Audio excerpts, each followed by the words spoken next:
खूंखार भूखा घोड़ा।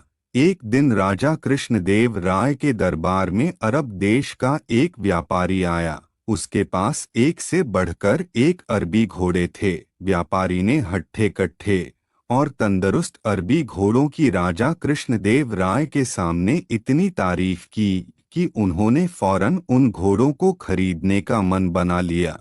अच्छी कीमत देकर व्यापारी से सारे घोड़े खरीद लिए गए। व्यापारी खुशी खुशी वापस चला गया। महाराज बहुत खुश थे, लेकिन जब घोड़ों को रखने की बात सामने आई तो समस्या खड़ी हो गई। सारे अस्तबल पहले से ही भरे हुए थे, उनमें नए घोड़ों को रखने का स्थान नहीं था। इस समस्या का निदान राजगुरु के सुझाया। राजगुरु ने महाराज को परामर्श दिया कि जब तक इस घोड़ों को रखने एक लिए नया अस्तबल तैयार न हो जाए, क्यों न एक एक घोड़ा हम मंत्रियों, दरबारियों और प्रजा में बांट दे। वे उन घोड़ों की देखभाल करेंगे और उसके बदले हर महीने उन्हें एक स्वर्ण मुद्रा दी जाएगी। महाराज को राजगुरु की ये सलाह जंच गई और उन्होंने वे घोड़े अपने मंत्रियों और दरबारियों में बंटवा दिए। जो घोड़े बचे वे प्रजा में बांट दिए गए। महाराज का आदेश था, इसलिए सब लोग चुपचाप घोड़े लेकर अपने अपने घर चले गए। एक स्वर्ण मुद्रा में उन घोड़ों के चारे का प्रबंध करना और उनकी देखभाल करना बहुत कठिन था, लेकिन वे राजसी घोड़े थे, इसलिए उनकी देखभाल में कोई कोताही नहीं बरती जा सकती थी। सब अपना पेट काटकर घोड़ों की देखभाल करने लगे। एक घोड़ा तेनालीराम को भी मिला। उसने वह घोड़ा अपने घर ले जाकर एक छोटी सी अंधेरी कुटिया में बांध दिया।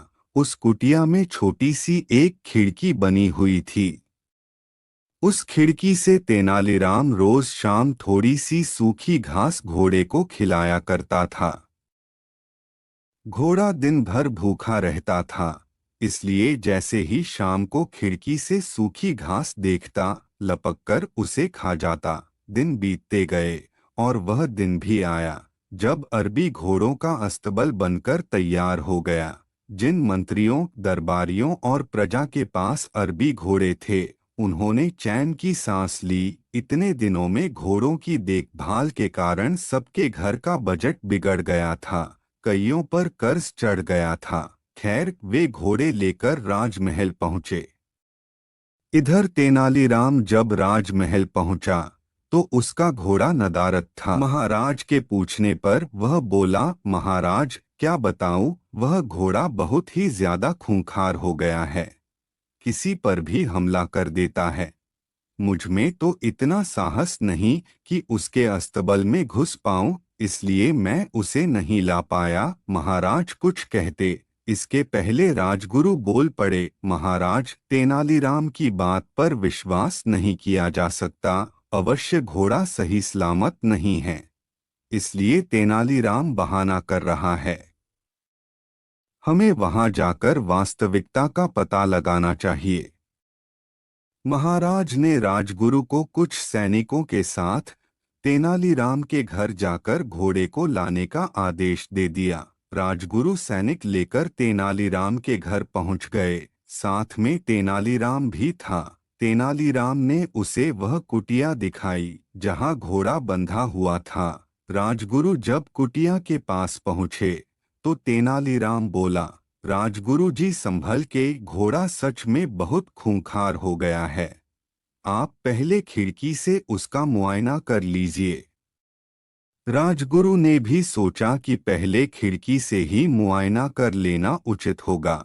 वह अपना मुंह खिड़की के पास ले गए। दिन भर से घोड़े ने कुछ खाया नहीं था।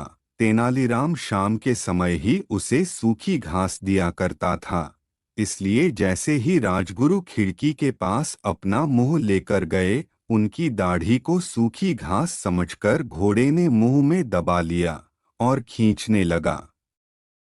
राजगुरु दर्द से चीख पड़े। यह देख तेनालीराम बोला, मैंने कहा था न राजगुरु जी की घोड़ा बड़ा खूंखार हो गया है।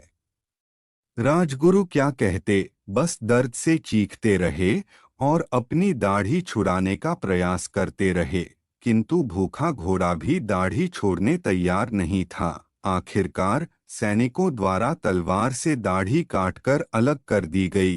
तब राजगुरु की जान छूटी। उसके बाद राजगुरु ने सैनिकों को आदेश दिया कि वे घोड़े को पकड़कर राजमहल ले चले। घोड़े को राजमहल में महाराज के सामने ले जाया गया।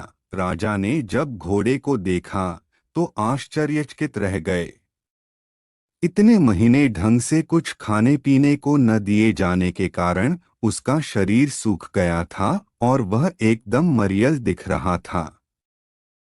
अपने घोड़े की ये हालात देख महाराज बहुत क्रोधित हुए और तेनालीराम से बोले, ये क्या हालत कर दी तुमने घोड़े की? तेनालीराम बोला, महाराज, एक स्वर्ण मुद्रा में मैं इसे जितना दाना पानी दे सकता था उतना मैंने दिया। बाकी लोग आपके डर से अपना पेट काट काट कर घोड़े की देखभाल करते रहे।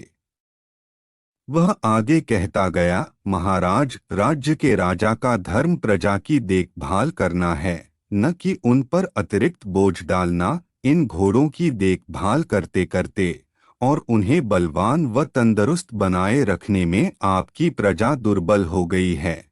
आप ही बताएं महाराज, क्या ये उचित है?